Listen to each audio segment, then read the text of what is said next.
बहुत समय पहले की बात है। एक जंगल में साढ़े साती नाम का एक साधु रहता था, जो राक्षस वरदाना का बहुत बड़ा भक्त था।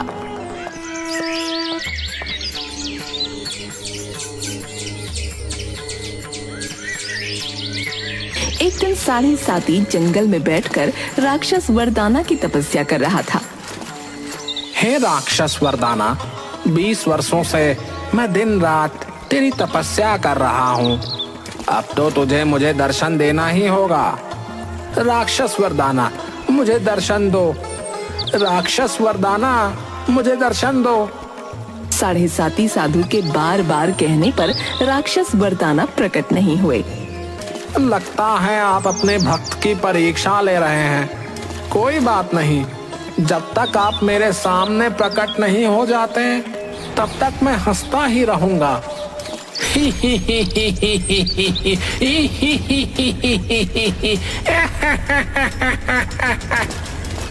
ठीक है राक्षस वरदाना, लगता है तुम्हें प्रसन्न करने के लिए मुझे कोई और ही उपाय करना होगा।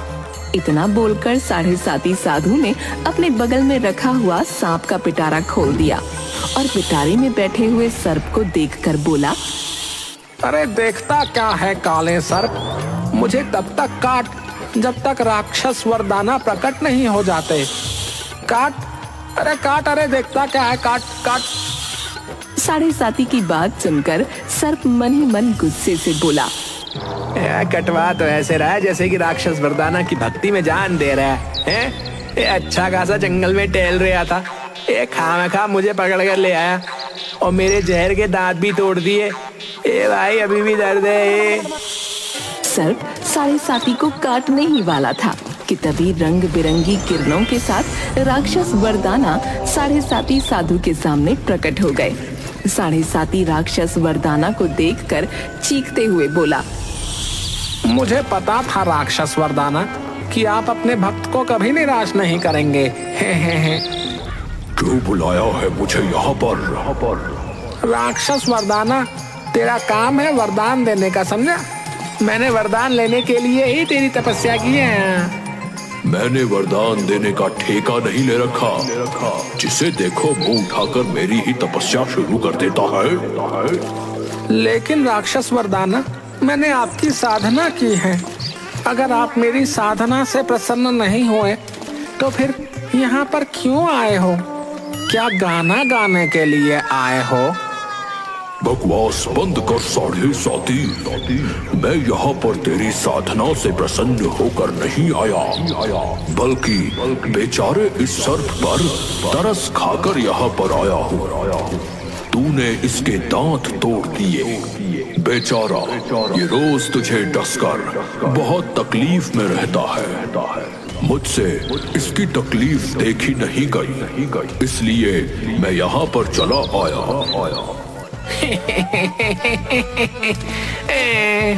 कोई बात नहीं राक्षस वरदाना, लेकिन आने का कारण तो आपका मैं ही बना हूँ ना। जल्दी बताओ, तुम क्या चाहते हो? वरदान। कैसा वरदान? मुझे एक ऐसा वरदान दे राक्षस वरदाना कि मैं किसी भी मनुष्य या राक्षस से भिक्षा में कुछ भी मांगूं, अगर वो मुझे ना दे तो मैं उसे कोई सा भी श्राप दे सकता हूँ। और मुझे कुछ चमत्कारिक शक्तियाँ भी दे दो राक्षस वरदाना।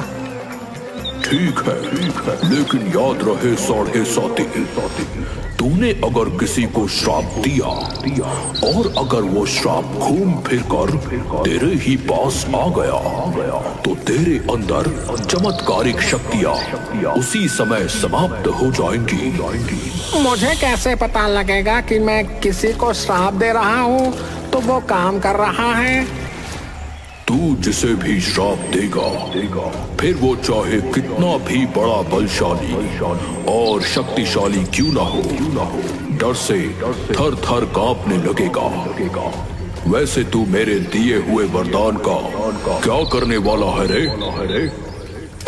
चंदन नगर का राजा हर वर्ष साधुओं को दान देता है, मगर दान देने के नाम पर वो सिर्फ साधुओं को मूर्ख बनाता है।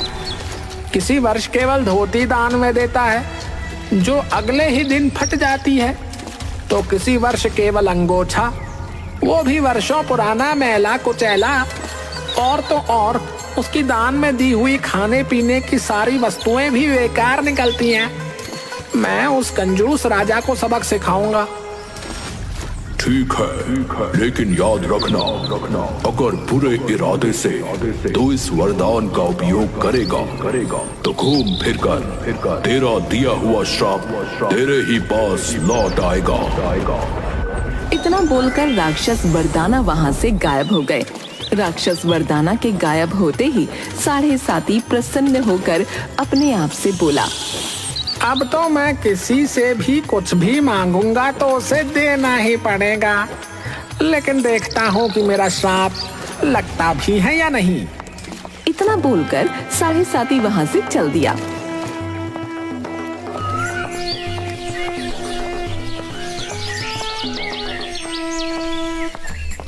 वो कुछ ही दूर चला था कि तभी जंगल में उसे एक राक्षस हाथ में मुर्गी पकड़े हुए दिखाई दिया।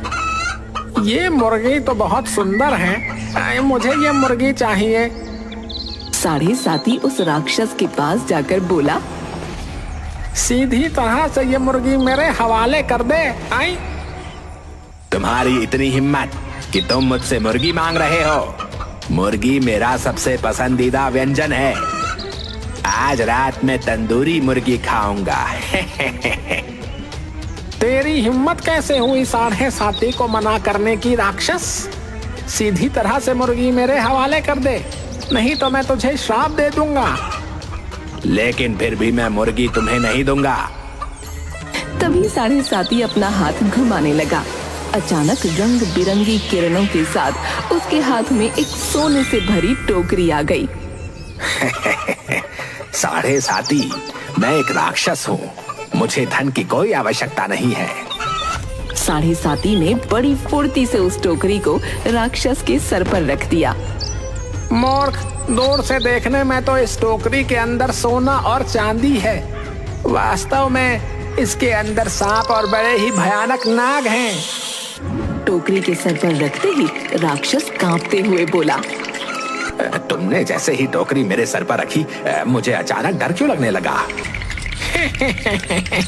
बल्ले बल्ले, इसका मतलब मेरा श्राप काम कर रहा है। इतना बोलकर साढ़े साती राक्षस से बोला, जब तक ये टोकरी तुम्हारे सर पर रहेगी तुम डरते रहोगे, और ये टोकरी तब तक तुम्हारे सर पर रहेगी जब तक इसे लेने वाला तुम्हें कोई मिल नहीं जाता। अब मैं चला राजा तोंदुमल के महल में। इतना बोलकर साढ़े साती वहां से चला गया। साढ़े साती के जाते ही अचानक एक चूहा राक्षस के सामने आ गया। इस चूहे को देखकर मुझे तो बहुत ही ज्यादा डर लग रहा है। मुझे अपनी जान बचाकर यहाँ से भागना चाहिए। राक्षस को डरते देख चूहा आश्चर्य से अपने आप से बोला, ये राक्षस तो मुझे देखकर बुरी तरह से डर रहा है। पहली बार मुझे शेर बनने का मौका मिला है, क्यों ना मैं इस राक्षस को ही चूहा बना दूं। इतना बोलकर चूहा अचानक राक्षस के पीछे पड़ गया। राक्षस सर पर टोकरी पकड़े हुए वहां से भागने लगा। इधर चंदन नगर का राजा तोंदुमल अपने सलाहकार बंसीलाल के साथ बैठा था। बंसीलाल एक 30 वर्षीय व्यक्ति था जो हमेशा राजा को मारकर राजगद्दी हथियाने की सोचता रहता था और हमेशा राजा का बुरा सोचता था, मगर राजा उसकी सोच को नहीं जानता था। वो बंसी को अपना हमदर्द समझता था। बंसीलाल, क्या सारी तैयारियां हो गईं? हाँ महाराज, आपके कहने के मुताबिक सारे व्यंजन तैयार कर लिए गए हैं। हर वर्ष हम साधुओं को दान दिया करते हैं। इस वर्ष हमने सोचा कि क्यों ना दान देने के अलावा साधुओं की पेट पूजा भी करवा दी जाए। झूठा राजा, ये नहीं बोल रहा कि सारे व्यंजन इसने अपने लिए बनवाए हैं। खा खा कर भैंसे की तरह तोंद बाहर निकल गई है इसकी। वैसे भी देखने में ये राजा कम, जंगली सांड ज्यादा लगता है। तभी अचानक वहाँ पर राजा तोंदुमल के अस्तबल का नौकर आकर बोला, महाराज, आपका घोड़ा पवन घास नहीं खा रहा महाराज। तुम उसे घास खिला ही क्यों रहे हो? तुम्हें पता है ना कि वो केवल चने खाता है? घास खाने से उसका स्वास्थ्य खराब हो जाता है। महाराज, चना रसोई में समाप्त तो हो गया है, क्योंकि कल आपने चने की दाल खाई थी और आप बेचारे घोड़े के भी चने खा गए महाराज। बकवास बंद करो। बकवास नहीं कर रहा हूँ महाराज, सच कह रहा हूँ। और सुनिए, आपका घोड़ा भूखा पेट है और भूखे पेट वो अपनी पीठ पर किसी को भी सवारी नहीं करने देता। यही मौका है राजा को रास्ते से हटाने का। मैं राजा को घोड़े पर बैठाऊंगा और घोड़ा इसे गिरा देगा और ये मोटा भैंसा गिरकर ही मर जाएगा। बंसी अस्तबल के नौकर से बोला, तुम कहना क्या चाहते हो दो कौड़ी के नौकर, हैं? कि महाराज अब इतने गए गुजरे हो गए हैं कि वो अपने घोड़े की भी सवारी नहीं कर सकते। तुम देखना, महाराज घोड़े की सवारी अभी करेंगे। हाँ हाँ, हम अभी अपने घोड़े की सवारी करके सबको चौंका देंगे। कुछ ही देर में राजा तोंदुमल बंसीलाल के साथ घोड़े के सामने खड़ा था। राजा ने जैसे ही घोड़े पर बैठने की कोशिश की, तभी घोड़े ने लात मारकर राजा को गिरा दिया। हाय, मैं तो मर गया। अरे इस घोड़े ने तो मेरी हड्डी पसली एक कर दी मम्मी। अरे मोरी मैया, अरे। राजा गुस्से से बंसीलाल से बोला, बंसीलाल, तुमने ही मुझे घोड़े पर बैठने के लिए उकसाया है। हाँ, तुम्हारी वजह से ही मुझे चोट लगी है। अब तुम भी घोड़े पर बैठोगे, बता रहा हूँ। बंसीलाल ना चाहते हुए भी डर से घोड़े पर बैठ गया। घोड़ा अचानक दौड़ते हुए जंगल की ओर जाकर एक तालाब के किनारे रुक गया। बच गया। अच्छा है इसने मुझे नहीं गिराया, डर के मारे मेरा तो हलक सूख गया था। क्यों ना इस सुंदर तालाब का पानी पी लिया जाए। हाँ। बंसीलाल जैसे ही घोड़े से उतरा कि तभी वही राक्षस डरकर चूहे से भागते हुए सर पर टोकरी में बहुत सारे सोने के सिक्के लिए वहां आ धमका। राक्षस गुस्से से बंसीलाल की ओर देखकर बोला, सीधी तरह से ये टोकरी तो अपने सर पर रख ले। टोकरी में स्वर्ण मुद्राएं देख बंसी लालच में आ गया। राक्षस भैया, ये भी कोई पूछने की बात है। राक्षस तो इंसानों को मार देते हैं और तुम मुझे सोना दे रहे हो, मैं कैसे मना कर सकता हूँ। बंसीलाल ने तुरंत वो टोकरी अपने सिर पर रख ली, मगर टोकरी सर पर रखते ही बंसीलाल बुरी तरह से डर गया। राक्षस भैया, टोकरी सर पर रखते ही मैं डर से कांप क्यों रहा हूँ? मूर्ख, इस टोकरी में रखा हुआ धन सिर्फ एक भ्रम है। असल में इस टोकरी में सर्प है। मैंने अपना श्राप तुझे सौंप दिया है। अब तू जाने तेरा काम जाने। जब तक ये टोकरी तेरे सर पर रहेगी, तब तक तू डर से कांपता ही रहेगा। इतना बोलकर राक्षस वहां से चला गया। अब क्या करूं? ये राक्षस तो मुझे मुसीबत देकर भाग गया। हाँ, एक उपाय है। जिस तरह से राक्षस मेरे सर पर टोकरी रखकर भाग गया, उसी तरह से मुझे भी अब अपने ही जैसे मूर्ख को ढूंढना पड़ेगा, ताकि मैं ये टोकरी उसे देकर अपनी जान छुड़ाऊं। इधर राजा तोंदुमल अपनी पत्नी रानी मुन्नी से बोला, अभी तक बंसीलाल नहीं लौटा। साधुओं के आने का समय हो गया है। महाराज, साधुओं के आने का समय नहीं हो गया है, बल्कि साधु बाहर ही खड़े हुए हैं। बंसीलाल का इंतजार मत कीजिए। आप तो जानते हैं, हमारे राज्य के साधु जरा सी बात पर श्राप दे देते हैं। तुम बिल्कुल सही कह रही हो। चलो बाहर चलते हैं और साधुओं को दान देकर आराम से बैठकर बातचीत करते हैं। राजा तोंदुमल अपनी पत्नी रानी मुन्नी के साथ बाहर चला गया। बाहर 4 साधु खड़े हुए थे।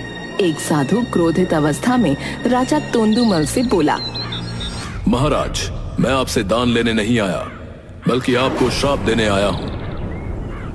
लेकिन क्यों साधु महाराज, मुझसे कोई गलती हो गई? पिछले वर्ष आपने दान में जो मुझे गुड़ दिया था, उसमें चींटियां ही चींटियां निकली थी। और मुझे अनाज मिला था, उस अनाज में चट्टान के अलावा कुछ भी नहीं निकला था। मैं भी आपको श्राप देने आया हूँ।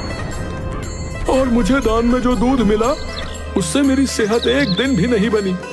मतलब साफ है कि उसमें पानी मिला हुआ था। मैं भी श्राप देने आया हूँ। मुझे जो वस्त्र आपने दिए थे, उसमें इतने छेद थे कि मुझे अपनी कुटिया में रोशनदान बनाने की भी जरूरत नहीं पड़ी। मैं भी श्राप देने आया हूँ। ये सुनकर राजा तोंदुमल बुरी तरह से कांपते हुए बोला, मुझे क्षमा कर दीजिए। इस वर्ष मैं आप सबको भोजन भी अपने महल में ही कराऊंगा और दान स्वरूप एक एक धोती दूंगा। ये सुनकर एक साधु क्रोधित होता हुआ बोला, धोती देने से क्या होगा महाराज? अगर धोती ही दान कर रहे हैं तो उसके साथ एक अंगोछा भी दान कीजिए। क्षमा करिए साधु महाराज, ये तो मैंने सोचा ही नहीं। चलिए कोई बात नहीं, अंगोछा अगली बार दान कर देंगे। इस बार आप धोती और भोजन से ही काम चला लीजिए। तभी वहां पर 7.5 साधु आ पहुंचा। 7.5 साधु को देखकर राजा चौंकते हुए बोला, आपको तो इससे पहले मैंने अपने राज्य में कभी नहीं देखा। मैं इन सब की तरह बेकार साधु नहीं हूँ, बल्कि मैं एक बहुत पहुंचा हुआ साधु हूँ और मैं जिससे कोई भी वस्तु मांगता हूँ उसे देनी ही पड़ती है। अरे ये भी कोई जबरदस्ती है? हाँ जबरदस्ती है। मैं चाहूँ तो तुझे इसका नमूना भी दिखा सकता हूँ। मूर्ख भैंसे जैसे दिखने वाले राजा, मैं जिसे श्राप दे देता हूँ वो पानी भी नहीं मांगता। तभी राजा की पत्नी रानी मुन्नी राजा से बोली, ये साधु वाकई मुझे बहुत ही पहुंचा हुआ मालूम पड़ता है, इसलिए इसके साथ नौटंकी मत कीजिएगा। आप इन साधुओं को तो दान देने के नाम से मूर्ख बना देते हैं, परंतु मुझे लग रहा है कि ये साधु इन साधुओं की तरह मूर्ख नहीं बनेगा।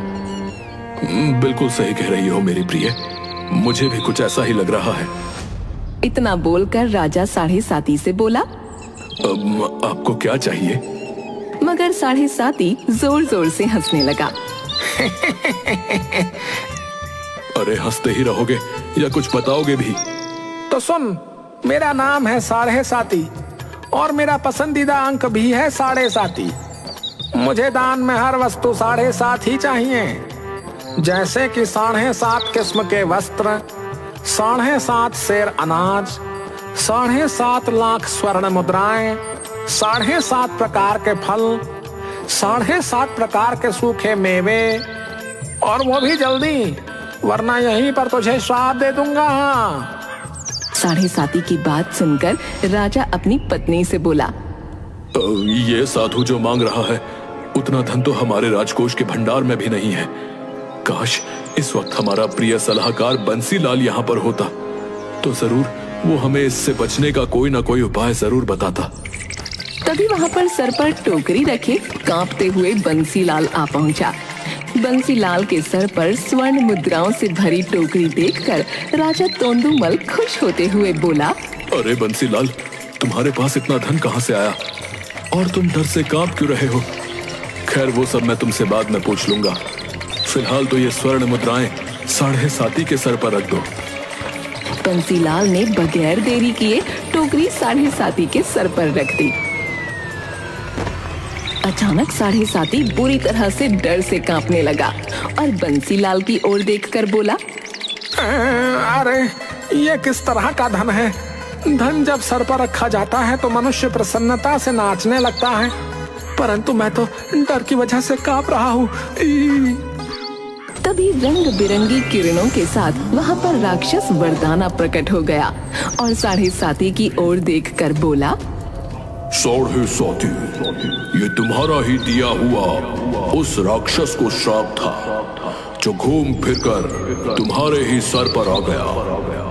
और मैंने कहा था अगर तुम्हारा श्राप घूम फिरकर तुम्हारे ही पास वापस आ जाए तो फिर मेरा ये वरदान उसी समय समाप्त हो जाएगा।